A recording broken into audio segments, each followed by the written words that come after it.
I came home after 9 days volunteering downstate to find my suitcases sitting on the porch like garbage bags waiting for pickup. My son-in-law had dumped them there himself, filming the whole thing on his phone for whoever was watching. And when I got out of my truck, he tossed a nursing home brochure at my feet and told me, with a kind of smugness I'll never forget, that I was old, that my questions about money were stressing everybody out, and that it was time I moved along and gave the house some space. My daughter stood behind him on that porch and didn't say a word to stop him. I didn't raise my voice, I didn't argue. I just told myself quietly that the $18,500 I sent every month was done, finished. I loaded what was left of my life into the bed of my truck and drove away. And neither one of them understood, not yet, that they'd just set fire to the only thing that had ever been holding their world up. Before I get into what happened, I'd like to know where you're watching from and what time it is on your end. Drop it in the comments. I always like knowing who's listening. Now let's get into it. The room above the shop smelled exactly the way I remembered it. Motor oil, cold metal, and somewhere underneath all of it the ghost of a coffee pot I'd probably left burning back in 1997. I stood in the doorway a minute before I made myself walk in, my overnight bag in one hand, and Corinne's photograph pressed against my chest with the other. I'd carried that frame out of the house myself. I hadn't let a single mover so much as touch it. The room was small. It sat over the first shop I ever owned, a diesel and truck repair operation I built out of nothing when I was 31 years old, on Harbour Street down near the bayfront, where the lake wind cuts through you no matter what season it is. I still own that building. I'd always owned it. Whatever else had shifted underneath me in the last 3 decades, that fact hadn't moved an inch. A cot along one wall, a dresser missing its bottom drawer, one window looking out over the back lot, where 3 of my trucks sat dark and quiet under an eerie sky that couldn't decide if it wanted to rain. I'd slept in that room more nights than I could count in the early years, back when payroll came before rent, and rent came before everything else. It didn't feel foreign to me that night. If anything, it felt honest. I set Corinne's photograph on the dresser and looked at her a long while. She'd been gone 12 years, but there were still nights. Quiet ones like that one, when the loss found me fresh all over again. She was laughing in that picture the way she always laughed, with her whole face, like holding joy back halfway had never once occurred to her. We'd been married 9 years when somebody snapped that photo. Maren was 4. We weren't wealthy yet, we were barely getting by. But Corinne had a gift for making whatever little we had feel like plenty. I sat down on the edge of that cot and the springs groaned the way old things groan when you ask them to carry weight they weren't built for anymore. I turned my hands over and looked at the palms, the calluses at the base of my fingers, the scar on my right thumb from a torque wrench that slipped on a frozen morning back in March of 1989. The knuckles that never did straighten out right after I dropped an engine block the year Maren started kindergarten. These hands had built every single thing I owned. Every shop, every truck, every property with my name on the deed. I thought about the look on Grant's face when I'd told him the transfers were stopping. That frozen little smile, the way his jaw had gone tight underneath all that performed confidence. He'd laughed it off in front of his friends, holding up that brochure like it was the funniest thing anybody had said all week, like putting a 63-year-old man out of his own home was some kind of joke worth repeating. Maren had laughed too. Nervous, quick, the way she used to laugh as a girl whenever she didn't know what else to do with her face. That was the part that cut the deepest. Not Grant, because Grant had never once pretended to be a man I should trust with anything. But Maren, my Maren, the little girl who used to climb up into the cab of my first truck and fall asleep against my shoulder on Saturday afternoons while I caught up on the books. When had that girl turned into someone who could stand on a porch and watch her father carry his own suitcases to his own truck without moving to stop it? I pressed my fingers against the bridge of my nose and breathed through the tightness building in my chest. I wasn't going to cry. I hadn't cried since the morning after Corinne's funeral, when I walked into Maren's room to check on her and found her sitting on the floor, holding one of her mother's scarves, making a sound I'd never heard come out of another human being. That sound undid something in me so completely that I sat down on the floor next to her and wept until neither one of us had anything left. That had been the last time. I was 63 years old. I'd buried my wife. I'd built this business up from nothing, twice over. Once after a fire took the second shop in the 90s. I'd written checks that kept 3 people comfortable in a house most men my age only dream about, and I'd never once asked for so much as a thank you in return. I wasn't weak, but I was tired in a way that went a lot deeper than sleep could ever reach. I opened the bottom drawer of that dresser and found what I was looking for. A business card, ivory-colored, navy lettering, softened at the corners from years of riding around in wallets and glove compartments. Roy Fitch, attorney at law. Roy had handled my legal affairs for better than 2 decades. He was the kind of man who thought 3 moves ahead and never wasted a word saying what a look could say better. When Corinne was sick, when we sat in his office at the end going through the paperwork nobody wants to sign, he'd held her hand after the last page and told her, quietly, that she'd taken good care of her family and that this would hold. I hadn't fully understood what he meant back then. I was starting to understand it now. I turned that card over in my fingers, thumb tracing the raised lettering. Outside, the wind pushed against the window, and one of the trucks in the back lot groaned low against the cold. Corinne's photograph caught the light off the bedside lamp just then, and for a second it looked like she was staring right at me. I told her, out loud, that she'd tried to warn me about all of it, and that I'd told her I had it handled. Then I picked up my phone. My hands were steady. My voice was steady too when Roy answered on the first ring. I told him it was Harlan and that I thought it was time. He didn't sound surprised at all. He told me he'd been waiting on that call for a long time, and that everything would be ready when I came in the next morning. Roy Fitch's office sat on the 3rd floor of a building on State Street that had been standing there since before either of us was born. All dark wood paneling and leather-bound files, and a window that looked out over the old courthouse across the street. It was the kind of office that reminded you, gently but firmly, that the law had been around a lot longer than whatever trouble you'd walked in carrying. Roy was standing when I came through the door. He shook my hand the way he always did, firm and brief, then looked at me the way a man looks at a friend he's been worried sick about. He told me I looked like I'd slept in the shop. I told him I had. He nodded once, like that confirmed something he'd already suspected, and told me to sit because we had work to do. The first document was already waiting on his desk. He slid it across without any ceremony. A notice of revocation of power of attorney. My name at the top, Grant Kessler's name below it. I'd signed that power of attorney 3 years earlier, a document that gave Grant limited authority to handle certain financial matters on my behalf while I was traveling for work. It seemed reasonable at the time. Grant had seemed reasonable at the time. Roy told me that once I signed the revocation and he filed it with the county clerk, every document Grant was holding with my authorization on it would become legally worthless immediately. No grace period, no dispute process. The second the clerk stamped it, his access was gone for good. I picked up the pen. My hand didn't shake. I signed my name at 9:03 that morning, and Roy was already on the phone with the clerk's office before I'd set the pen back down. Then the bank. I'd pulled ahead myself, and by the time Roy and I finished up and I drove across town to Lakeside Trust, the branch manager had my account files pulled and waiting on a table in his office.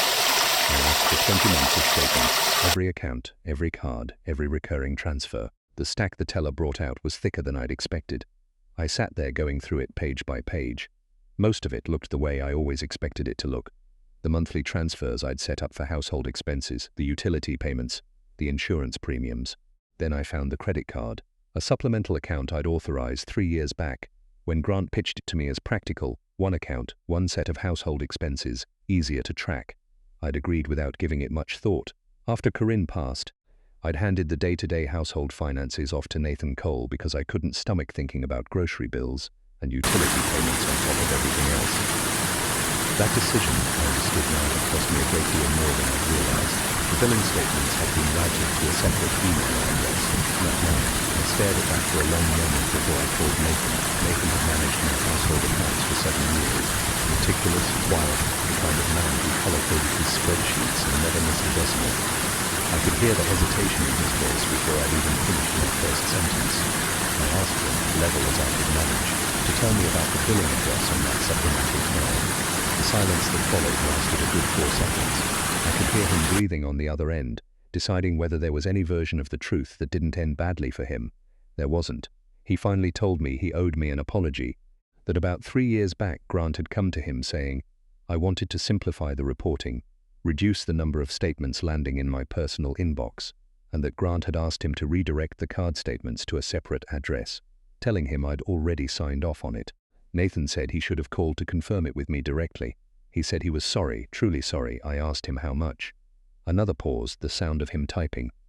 $12,500 a month, he told me quietly, for 20 months. That number landed in my chest like something physical. $250,000 charged to my account, routed away from anything I'd ever see.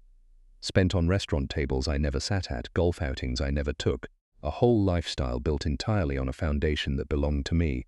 I thanked Nathan and told him I'd be in touch.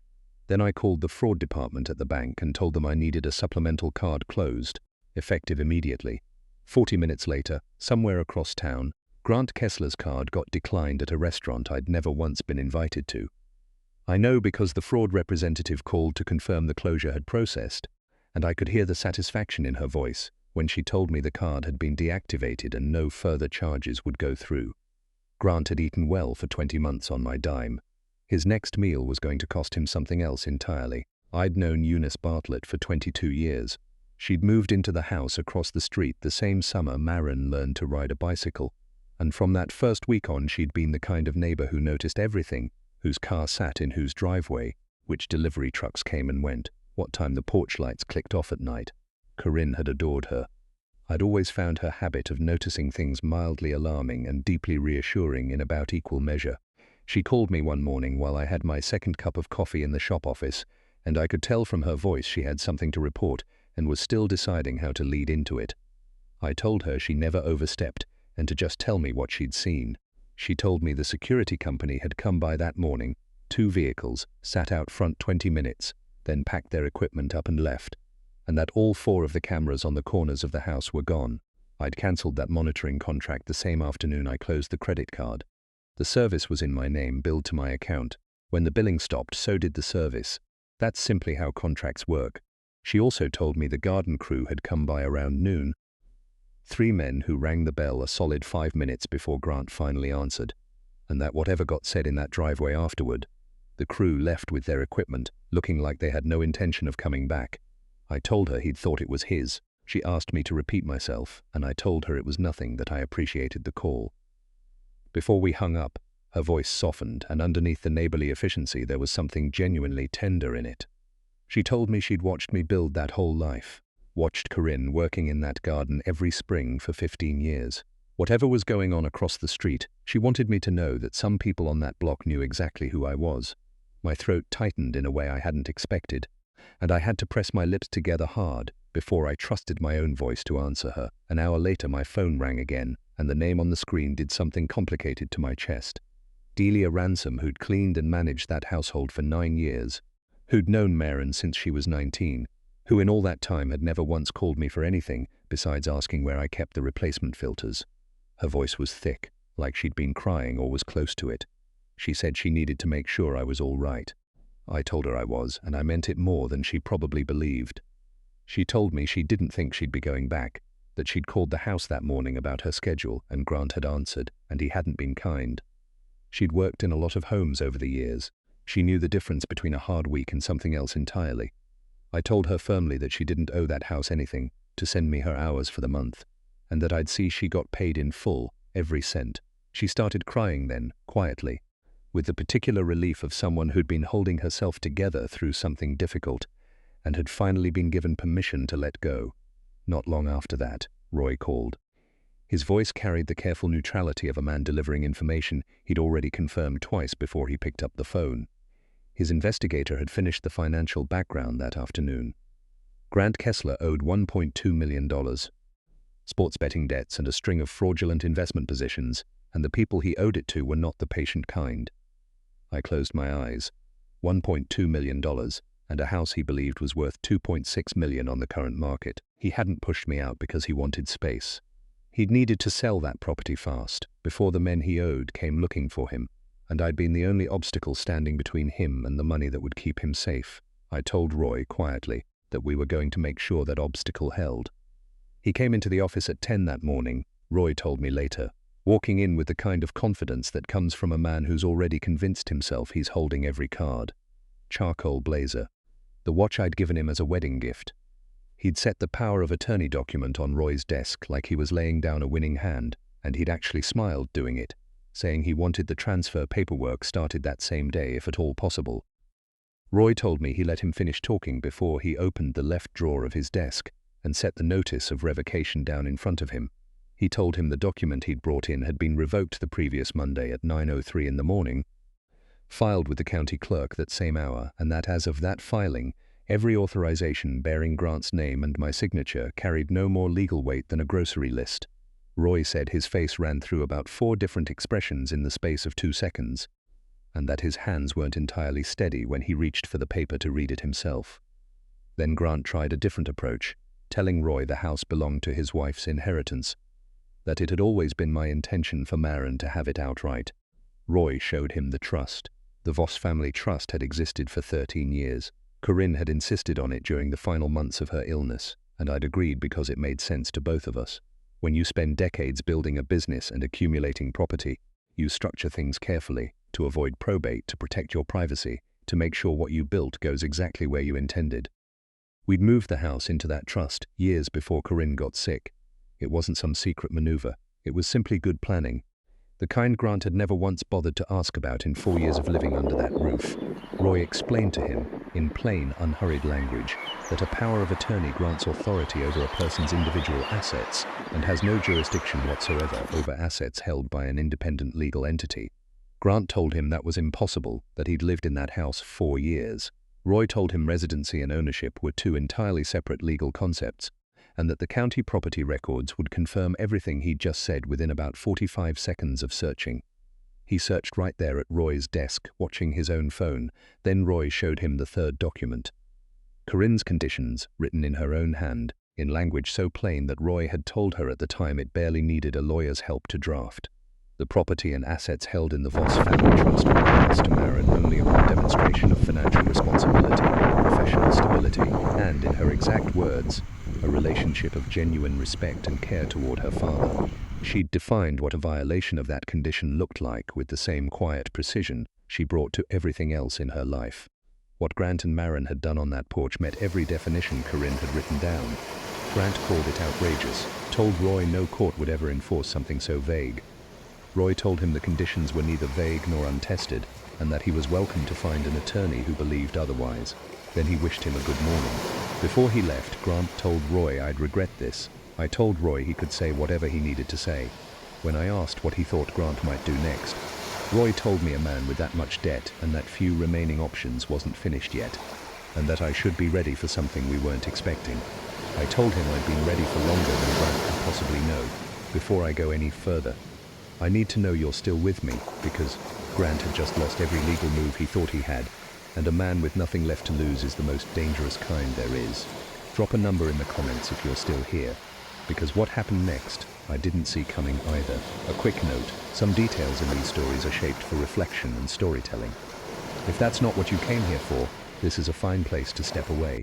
No hard feelings at all. 3 days after Grant walked out of Roy's office, he filed a complaint. The last move left to a man who'd run out of legal options and was reaching for whatever was still in reach. In 63 years I'd been called plenty of things. Stubborn by my own father, who wanted me to take over his hardware store instead of spending every weekend under somebody else's broken engine. Difficult by a bank manager in 1990 who turned down my first business loan and lived to watch me open 4 shops in that same county. Overprotective by Maren in the years after Corinne died, when I called too often and showed up uninvited and couldn't quite make myself stop doing either one. But I had never once been called dangerous. Not until the afternoon, 2 officers from the county sheriff's department pulled into my shop lot, parked beside the fuel pumps, and walked toward me with the careful neutral expressions of people trained not to show what they're thinking. They asked if I'd come with them voluntarily to speak with a detective. I asked if I was being detained. They said no, that they'd just like my cooperation. I wiped my hands on a shop rag and told them to lead the way. Detective Owen Marsh met me in a small conference room at the station, not an interrogation room, which told me something about how seriously he was taking this before he'd said a single word. Solid, unhurried man in his late 40s, the kind of face that had probably looked middle-aged since he was 30. He shook my hand, offered me coffee, and when I declined, sat down across from me and opened a folder without any theater to it. He told me a complaint had been filed with his department and with Adult Protective Services jointly, and that he was required to inform me of its contents. He read it flat, professional, the way a man reads something he isn't yet prepared to either endorse or dismiss. The complaint alleged I'd shown signs of cognitive decline affecting my judgment, that I'd made threatening statements of a financial nature toward dependent family members, and that I'd engaged in a sustained pattern of emotional manipulation within my own household. I listened to every word with my hands flat on the table, perfectly still, because I learned a long time ago that stillness in a hard room says more than talking ever could. When he finished, I asked him one question. Who signed that complaint? He looked at me steady and told me my daughter had, and her husband. The room didn't change. The fluorescent light kept its same flat hum. But something in my chest moved that had nothing to do with anger, and everything to do with a grief so specific and so physical. I had to press my back teeth together and breathe through it carefully, the way you breathe through real pain when you're determined not to let it show. Maren had signed her name to that document. My daughter, the little girl I'd carried on my shoulders at the county fair, who used to call me from college at midnight when she was homesick and talk for 2 hours about nothing at all, who'd stood at the front of a church 3 years back in a white dress crying happy tears while I walked her down the aisle, had signed her name to a paper describing her own father as a confused, dangerous old man. I kept telling myself Grant had put the pen in her hand. I kept telling myself she hadn't understood what she was signing. I needed to believe that, because the alternative, that she'd read every word and signed it willingly, wasn't something I could hold in my chest and keep breathing at the same time. I asked Marsh, straight out, whether the man sitting across from him right now matched the description in that complaint. He held my gaze a long moment before he told me he wasn't in a position to make that determination in that room, but that his next step would be to conduct interviews in my neighborhood, people who'd observed me over time, and did I have anyone in particular I'd suggest he speak with. I told him to try the house directly across the street from mine, that the woman there had lived on that block since before my daughter started kindergarten, and that she had a doorbell camera, the kind that keeps a recording. Something shifted, quiet in his expression. He told me he'd start there. Marsh called me the following evening. I was sitting outside on the shop's side step, eating a sandwich made from whatever was left in the office refrigerator, watching the sun go down behind the tree line, the kind of October evening that reminds you why you loved this part of the state in the first place.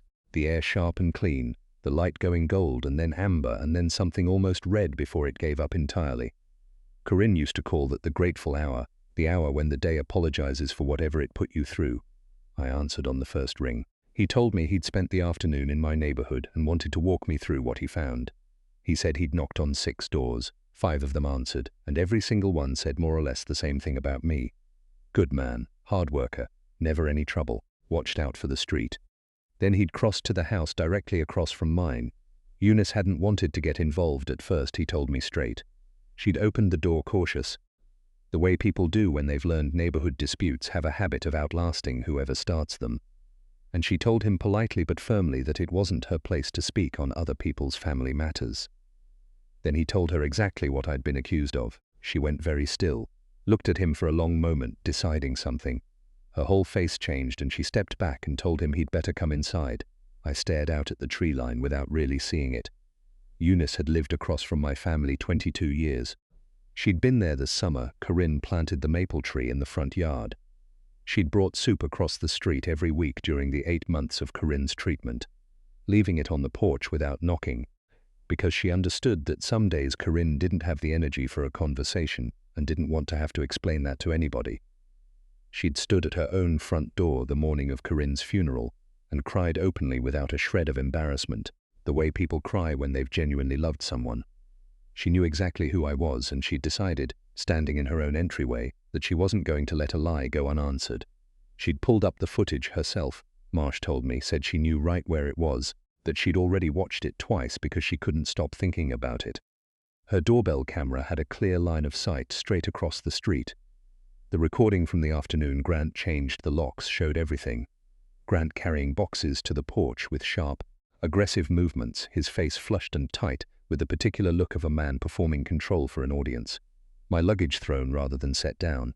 Then me, pulling into the driveway, stepping out of my truck, standing in front of my own house with my hands at my sides, while Grant gestured and talked and smiled for the small crowd he'd made sure was watching. Marsh described what he'd seen in careful, precise language. I hadn't raised my voice. I hadn't made a single threatening gesture. I'd picked up a photograph off the top of a suitcase and carried it to my truck, then got in and drove away. Grant's behavior over that same stretch of time, he told me, had been considerably less composed. My throat tightened.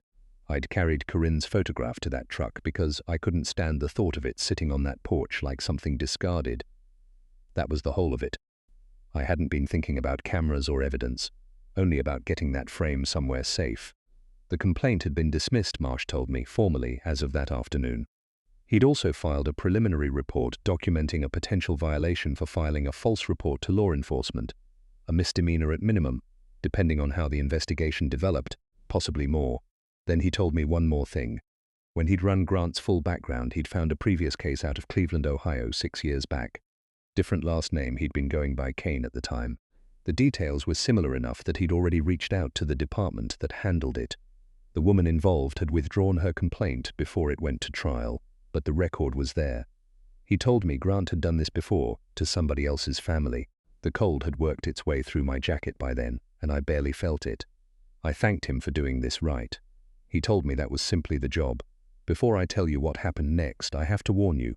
This is the part that broke something loose in me to tell. If you've stayed with me this far, drop a word in the comments, because what my daughter found in an old bag of mine, and what it made her finally understand, is something I don't believe either one of us will ever forget. A gentle note, some details here have been shaped for storytelling purposes. If you'd rather step away before we go deeper, now's your moment. For everyone staying, thank you. Let's finish this together. She showed up at the shop on a Saturday afternoon, and I knew something was badly wrong before she'd even opened the car door. Maren sat in the driver's seat close to a full minute without moving, her hands on the wheel, her head down, her shoulders doing the thing they'd done since she was small, whenever she was trying hard not to cry in front of somebody. I'd watched her do that at her mother's funeral. I'd watched her do it the morning she got her first rejection letter from the nursing program she'd wanted so badly. I knew that posture the way I knew the sound of a failing transmission, instinctively in my chest, before my head had caught up to what I was seeing. I was already at the door by the time she finally got out.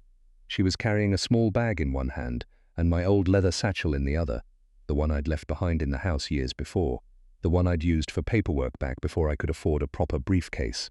Her hair was pulled back uneven, like she'd done it without looking in a mirror. There was a red mark along her left forearm she was holding against her side in a way that told me she didn't want me to see it. I saw it anyway. Her face crumpled the second she reached me, not gradually, not with any of the careful composure she'd been trying to hold together in the car, but all at once, the way a wall goes when the foundation underneath it finally gives out. She walked the last few steps and I put my arms around her, and she grabbed the back of my jacket with both hands and sobbed into my shoulder so hard her whole body shook. I held on. I didn't say a word yet. Some moments call for presence before they call for anything else. When she could finally get the words out, she told me what had happened. Roy had sent a legal notice to a buyer 2 days earlier, after Grant found a private investor quietly willing to purchase the property, no questions asked. The notice had been brief and precise, stating the property was held in trust, that the seller had no legal authority to transfer title, and that any completed transaction would face immediate legal challenge and potential fraud prosecution. The investor had pulled out within the hour. Grant got the news by phone while Maren was standing in the kitchen. She told me he threw his phone across the room, started yelling about me, about Roy, about how everybody had conspired against him, that it was her fault, that if she hadn't been so. She stopped there and swallowed hard. She said he'd said things she never knew he was capable of saying, and that when he moved toward her she'd stepped back and knocked into the counter. Then she pulled up her sleeve and showed me the mark. I looked at that mark on her arm a long time without speaking, because what I felt in that moment didn't have a clean, simple name. It wasn't only anger, though there was plenty of that in the mix.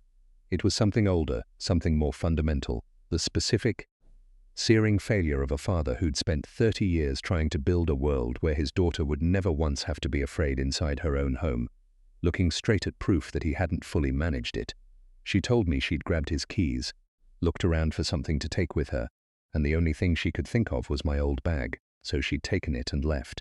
She drove straight to the shop an hour and a half without stopping. Somewhere along the way, looking for a phone charger, she'd opened the satchel instead and found my old handwritten work ledger from the first years of the business, back when I recorded every job by hand because I couldn't afford accounting software, and underneath it, a folded envelope I'd forgotten existed, medical receipts from the year she was 6, the year she needed emergency surgery, the year I'd sold the only spare truck I owned to cover what the insurance wouldn't touch. She'd read every page. Her voice broke clean in half when she asked why I'd never told her I walked to work for 3 months that year. I told her, throat tight, that it wasn't hers to carry, that it was mine. She pressed her face against my shoulder again and cried the way people cry when they finally understand something they should have understood a lot sooner, equal parts grief and gratitude, and the particular shame of having taken something precious entirely for granted. I held my daughter in the doorway of that shop, in all that motor oil and metal and 30 years of showing up, and I let her cry until there was nothing left to cry out. That evening, Roy connected her with a family attorney to start the divorce paperwork.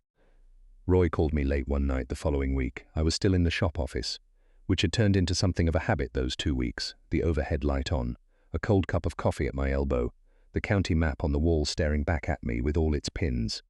Maren had gone to stay with a friend from her college years, a woman named Cheryl Dunmore who lived 40 minutes east, over toward northeast Pennsylvania, and who'd texted me directly that afternoon to let me know Maren had arrived safe, eaten something, and was asleep in the guest room. I'd read that message 3 times over. Roy told me it was done. The district attorney had reviewed the complete file that afternoon: financial fraud, forgery of authorization documents, filing a false report, attempted property transfer by deception. The judge had signed the arrest warrant at 8:47 that evening. Roy had spent the week compiling it all: the bank fraud paperwork, the forged authorization trail, the false police report, the attempted property transfer, and the Ohio background Marsh's department had turned up. He'd packaged the whole thing and delivered it to the district attorney's office himself, the way a man does when he's been waiting 20 years for a moment to finally count for something. The district attorney had done the rest. Roy asked me, careful, the way he got when he was about to say something he'd been sitting on for a while, whether I'd known this was coming before any of it started. I looked at the county map, at the pin marking the shop, at the pin marking a property out on Heller Road I'd sold 3 years back to fund an expansion, at all the small decisions stacked up over decades that had led to this particular night in this particular room.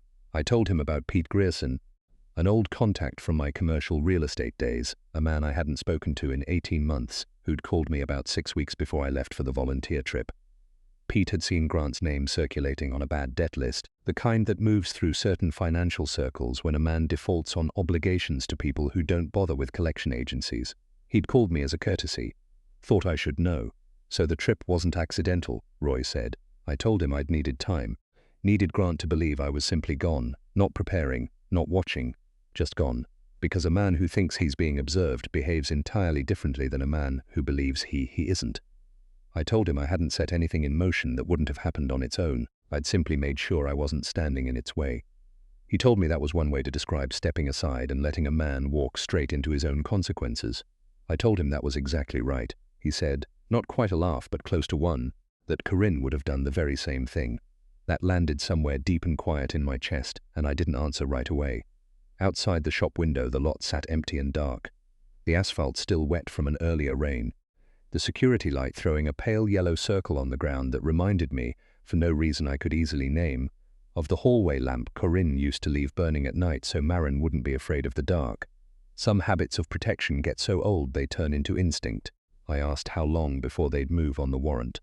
Roy said tomorrow, that Marsh would handle it personally. Then he told me the house was ready to list whenever I gave the word, that he'd already spoken to a real estate attorney about the trust transfer, clean title, no encumbrances, market strong in that area. He asked what I wanted done with the proceeds. I'd thought about that more than almost anything else those 2 weeks. The answer came to me not as a decision but as a recognition, the way the right answer usually arrives. Not worked out but remembered. I told him there was going to be a foundation in Corinne's name, scholarships and vocational training for kids who need a trade and can't afford the tools to learn one. I looked down at my hands on the desk, the scar on my thumb, the knuckles that never quite straightened. That house had been built on 30 years of exactly that kind of work. It should go back to it. Roy didn't answer right away, and when he did his voice carried something underneath it I recognized because I felt it too. He told me she would have loved that. I told him that was exactly why I was doing it. After we hung up I sat in that office a long while without moving. The coffee had gone stone cold. The security light kept its yellow circle on the wet asphalt. Tomorrow, Marsh would knock on a door across town, and the last piece of all this would fall into place. That night, for the first time in longer than I could remember, I didn't have anything left to prepare. Marsh called at 6:45 one Wednesday morning while I was lacing up my boots in the dark. He told me it was done, that it had happened the night before, that Grant hadn't resisted. 2 words. It's done. I sat on the edge of that cot and held the phone against my ear a moment after he hung up. listening to the quiet of the building around me, the particular stillness of a place full of machinery waiting to be useful. Then I finished lacing my boots, poured coffee into a thermos, and drove across town to say goodbye to a house. I got there around 7, the street still grey in the early light, the kind of morning that hadn't yet decided whether it wanted to be beautiful. The fountain in the front courtyard had stopped running weeks earlier. The garden had gone to weeds along the edges where the crew had left off. Corinne's maple tree, a small uncertain thing when we planted it, barely taller than Maren had been at the time, stood enormous and red-leafed in the front yard, completely indifferent to everything that had happened underneath it. Some things outlast the people who plant them. That's always struck me as one of the better features of trees.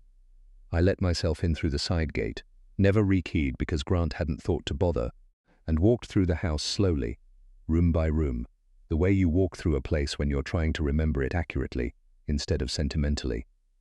The kitchen where Corinne stood every morning with her first cup of coffee, looking out at the backyard with the expression of a woman quietly taking inventory of everything she was grateful for. The hallway where Maren marked her height in pencil on the doorframe every birthday until she turned 14 and decided she was too old for it. The back porch where I'd sat on summer evenings for 25 years, watching the light change over the yard, thinking about nothing in particular, which had always been the only real luxury I ever let myself keep. I didn't feel grief exactly. It was closer to the recognition of an ending, clear-eyed and complete, the way a chapter feels when you reach the last line and understand that everything that needed to happen in it already has. I took one thing with me. Corinne's photograph, which I'd set on the kitchen counter when I first came in, I carried back out to my truck and set it careful on the passenger seat. That was all I needed from that house. Everything else it had ever held that truly mattered had already left with me. The afternoon I drove away without looking back. Maren was at the shop when I got back.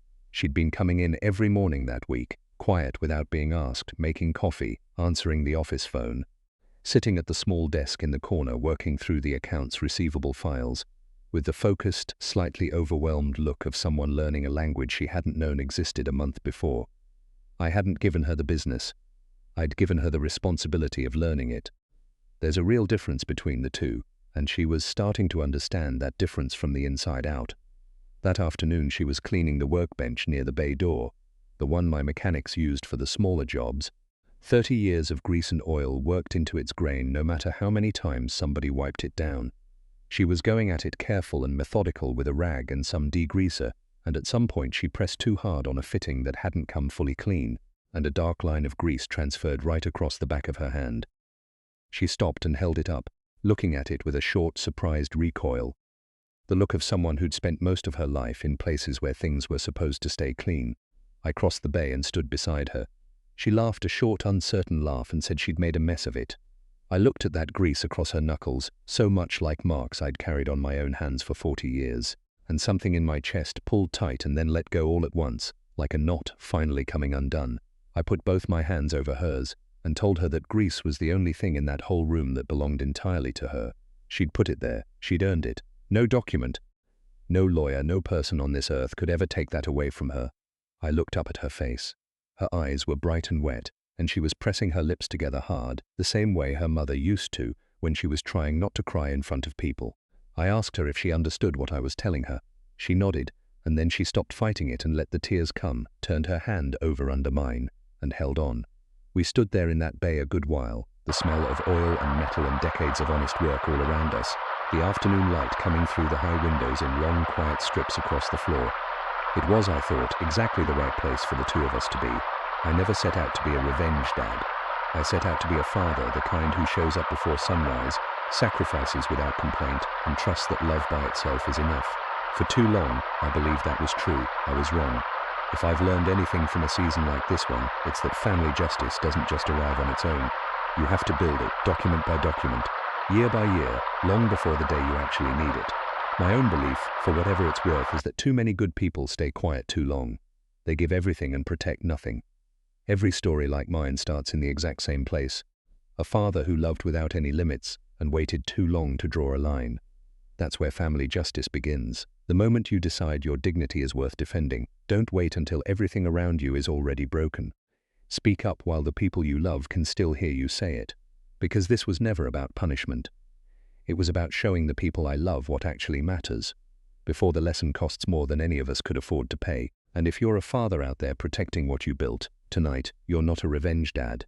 You're exactly what your family needs. Leave a comment below. Share this with somebody who needs to hear it. Subscribe, because the next story is already waiting for you. Thank you, sincerely, for staying with me all the way to the end.